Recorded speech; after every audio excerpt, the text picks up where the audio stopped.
Hello, darkness, my old friend. I've come to laugh at you again.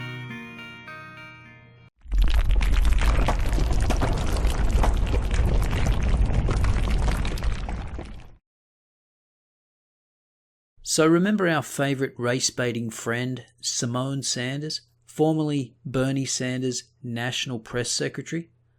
Well, if you don't, let's revisit. What we need, in my opinion, we don't need white people leading the Democratic Party right now. The Democratic Party is diverse, and it should be reflected as so in our leadership and throughout the staff at the highest levels, from the vice chairs to the secretaries, all the way down to the people working in the offices at the DNC. I think we need to have a robust discussion about this, and I think we need to hear more from all the candidates. Jamie Harrison in South Carolina, he's great too. He has done real party building, but everybody doesn't necessarily know Jamie, and they want to know what it is that he stands for. So I want to hear more from everybody. I'm here for the millennials and the brown folks. Now, subsequent to that inclusive message, she was actually asked on another TV segment whether she stood by those statements. Symone, I want to go back to you for a minute because you made a lot of headlines yesterday by saying the Democratic Party does not need white people to lead it. Do you stand by that, or do you want to clarify? Again, the question was in reference to in reference to chair of the Democratic National Committee. And I stand by it. I think it's past time for an elected chair of color. I think representation matters. And the base of the Democratic Party is white people, it's black people, it's Latinos, Hispanics, Native Americans, gay, straight, all different types of religions. And I really think that it's important if you go out there and you speak to those people in the base, there is a need and a want for a chair of color. So I stand by that. You know, you need different people out there to fight for different things, and I am here fighting for millennials of all backgrounds, of all races, but I'm definitely also fighting for all brown people, all shades of brown, Latino, African American, Native American, Asian American, so on and so forth. I think we need that representation, not just in the chair's position, but at other places throughout the Democratic National Committee and throughout the building. I don't know if if folks have ever been into the headquartered offices, but it has not necessarily always looked representative of America. So I stand by that, and I know that makes some people uncomfortable, but somebody's got to be out here fighting for the folks, and that's me. Now, much has been made about the racist alt-right, but isn't it interesting, using Symone Sanders' own words, that there is a want and a need from people in the base for a DNC chair of colour? I don't know about you, but I find that a little racist. Steve, what do you make of Symone's stance there? Well, you know, Pamela, I have to say that the Democrats and the left, their fixation with identity politics, number one, it didn't work at all, and it hasn't been working, by the way, for about 8 years. While they did win the White House twice, they've been losing governorships, state legislator seats, House of Representatives seats at a breakneck pace. So the American people are tired of the divisiveness of identity politics. What they want, what we want, and I say this as a Latino, what we want is economic growth. And that's what Donald Trump promised America. That's what he's going to deliver to America as president. Enough of the identity politics. We are Americans, and as Americans, we need economic growth and security. And that really is the crux of it. Making sure the Democratic Party looks more like a United Colours of Benetton catalogue is not an important issue for a lot of voters. But jobs and security are. Now, if you thought Symone Sanders was just a race baiter, think again, because she's about to unleash her entire social justice ideology.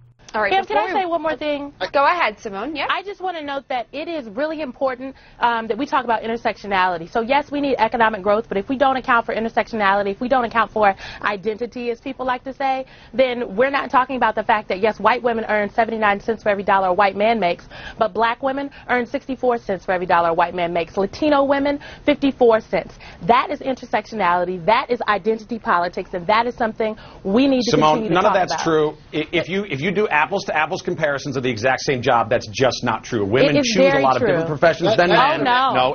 And there you have it. She's a full-blown social justice retard. She buys into the whole intersectionality oppression Olympics and mindlessly repeats the most debunked feminist myth of all time, the wage gap.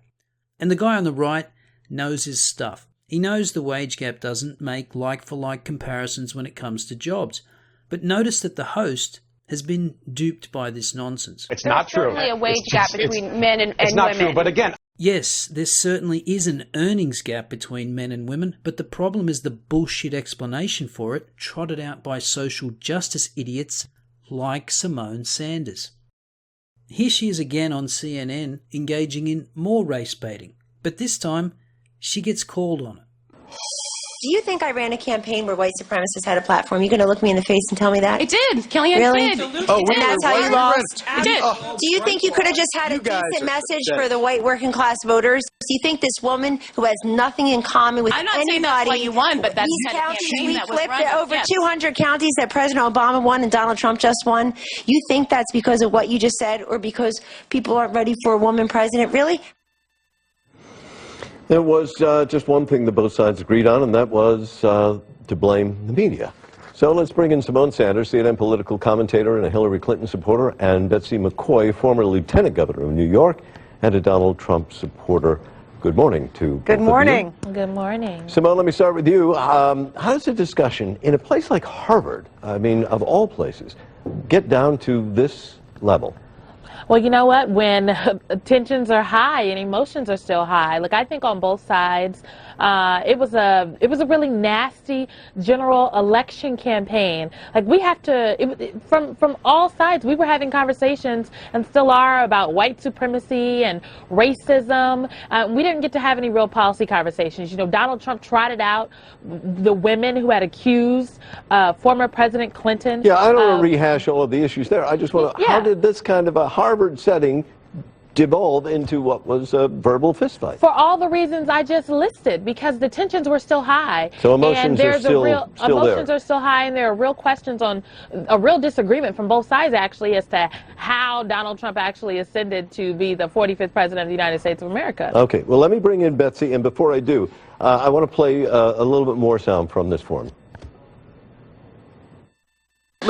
Listen, you guys won. That's clear. You won the Electoral College. That's the currency. That was but the fight, let's also right? be honest. Don't act as if you have some popular mandate for your message. The fact of the matter is that more Americans voted for Hillary Clinton than Donald Trump.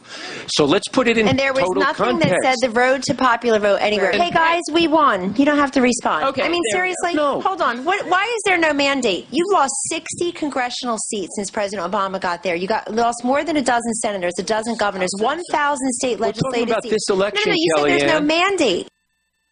All right, so I guess what Symone's saying, Betsy, you know, emotions are clearly still raw. This was a very hard-fought campaign, and there are still many issues that we are left with a question mark. But don't you think the Trump campaign should be, what, gracious in victory? I think the Trump campaign has been very gracious in victory, but what disturbs me the most is to see the Democratic Party leaders and spokespeople like Symone are still making false accusations of racism, in fact, behaving like racists themselves. For example, when the Trump campaign nominated Senator Sessions to be Attorney General, he is a civil rights hero, and yet right away they tried to accuse him of being a racist. Betsy, I even hear facts Symone matter, say that a white and person should not lead the Democratic Party. What could be more racist than that? Well, Okay, so Betsy, first of hold all- on, please, Symone.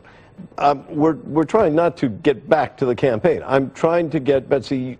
I just asked, can the campaign be gracious The in campaign accepting has its been victory? You very gave me one gracious, line, and then but you But went I into hear the the criticism. Democratic Party making false accusations of racism, and one reason Donald Trump won is that Americans are sick and tired of reverse racism, and that's what they heard from Hillary Clinton know from what, the Betsy? beginning. I'm She sorry. would go in Pardon front of me. audiences and We've gotta cut this tell out. black people that they are the victims Betsy. of systemic racism, Betsy, and that was a lie. Betsy, All right, people Betsy, of color, people let's of color stop in there. America Symone, hold are on. victims. Symone, hold on a second, please.